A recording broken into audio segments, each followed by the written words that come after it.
കരുനാഗപ്പള്ളിയിലെ CPIM വിഭാഗീയതയിൽ നേതാക്കൾക്കെതിരെയും നടപടി. Karunagappally area കമ്മിറ്റിക്ക് പരിധിയിലെ സംസ്ഥാന കമ്മിറ്റി, ജില്ലാ സെക്രട്ടേറിയറ്റ്, ജില്ലാ കമ്മിറ്റി അംഗങ്ങളെ അഡ്ഹോക് കമ്മിറ്റിയിൽ നിന്ന് പൂർണ്ണമായി ഒഴിവാക്കി. ജില്ലാ സമ്മേളനത്തിന് ശേഷം ഇവർ പുതിയ ചുമതലയിലെത്താൻ സാധ്യതയില്ല. ജില്ലാ സെക്രട്ടേറിയറ്റ് അംഗം ടി മനോഹരൻ കൺവീനറായി 7 അംഗ അഡ്ഹോക് കമ്മിറ്റിയാണ് നിലവിൽ വരിക.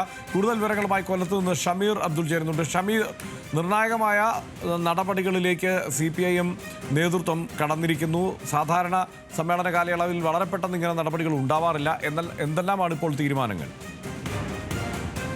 ഹർഷൻ, അതായത് സംസ്ഥാന സെക്രട്ടറി MV ഗോവിന്ദൻ ഇത് 2ാം തവണയാണ് കൊല്ലം ജില്ലയിൽ എത്തുന്നത്. കരുനാഗപ്പള്ളി ഏരിയ കമ്മിറ്റി കീഴിലുള്ള ലോക്കൽ കമ്മിറ്റി സമ്മേളനങ്ങൾ നടത്താൻ കഴിയാത്തൊരു സാഹചര്യം ആദ്യഘട്ടത്തിൽ ഇത്തരത്തിൽ പ്രശ്നങ്ങൾ ഉണ്ടായപ്പോൾ MV ഗോവിന്ദൻ തന്നെ നേരിട്ടെത്തി സംസ്ഥാന പ്രതിനിധികളുടെ സാന്നിധ്യത്തിൽ ഇത്തരത്തിൽ സമ്മേളനങ്ങൾ ചേരാൻ പറഞ്ഞുവെങ്കിൽ പോലും സമ്മേളനങ്ങൾ നടത്താൻ കഴിയാത്ത ഒരു സാഹചര്യം. PR വസന്തൻ, സൂസൻ കൂടി എന്നിവർ ചേരിതിരിഞ്ഞ് ഇവരുടെ പക്ഷക്കാർ ചേരിതിരിഞ്ഞ് ഏറ്റുമുട്ടിയതോടുകൂടിയാണ് പല സമ്മേളനങ്ങളും തടസ്സപ്പെട്ടത്. കഴിഞ്ഞ ദിവസം കുലശേഖരപുരത്ത് നടന്ന സമ്മേളനത്തിനാണ് വലിയ രീതിയിൽ സംഘർഷമുണ്ടായത്.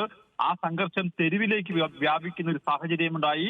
ഇത്തരത്തിലൊരു സാഹചര്യം മാധ്യമങ്ങളിൽ വലിയ രീതിയിൽ വാർത്തകൾ വന്നു. തുടർന്ന് ഇത് പാർട്ടിക്ക് വലിയ അവമതിപ്പുണ്ടാക്കി എന്നാണ് സംസ്ഥാന സെക്രട്ടറി MV ഗോവിന്ദൻ പറഞ്ഞത്. ഇത് ഒരു തരത്തിലും വെച്ചു പൊറുപ്പിക്കാൻ കഴിയില്ല. അതുകൊണ്ട് കരുനാഗപ്പള്ളിയിലെ ഏരിയ കമ്മിറ്റി പൂർണ്ണമായും പിരിച്ചുവിട്ടുകൊണ്ടാണ് ഇത്തരത്തിലൊരു നടപടിയിലേക്ക് നീങ്ങിയത്. ഇതിൽ ഏറ്റവും പ്രധാനപ്പെട്ട കാര്യം കരുനാഗപ്പള്ളി ഏരിയ കമ്മിറ്റിക്ക് പരിധിയിലെ സംസ്ഥാന കമ്മിറ്റി അംഗങ്ങളോ ജില്ലാ സെക്രട്ടേറിയറ്റ് അംഗങ്ങളോ ജില്ലാ കമ്മിറ്റി അംഗങ്ങളെയോ ഈ അഡ്ഹോക് കമ്മിറ്റിയിൽ ഉൾപ്പെടുത്താതെയാണ് പുതിയൊരു അഡ്ഹോക് കമ്മിറ്റിയെ തിരഞ്ഞെടുത്തിരിക്കുന്നത്. എന്തായാലും ജില്ലാ സമ്മേളനം ഇവിടെ ഏരിയ സമ്മേളനങ്ങൾ നടക്കില്ല. ഇനി ലോക്കൽ സമ്മേളനങ്ങളും ഇവിടെ നടത്തണ്ട എന്ന് സംസ്ഥാന സെക്രട്ടറി അറിയിച്ചിരിക്കുന്നു. ഇപ്പോൾ നിലവിലെ വിടപ്പെട്ട കമ്മിറ്റിയിലെ നേതാക്കന്മാരെ ഇപ്പോൾ ജില്ലാ കമ്മിറ്റി ഓഫീസിലേക്ക് വിളിച്ചു വരുത്തിയിട്ടുണ്ട്. തുടർന്ന് ഇന്ന് നടന്ന ജില്ലാ സെക്രട്ടേറിയറ്റിലും ജില്ലാ കമ്മിറ്റിയിലും നടന്ന തീരുമാനം അവരെ അറിയിക്കും.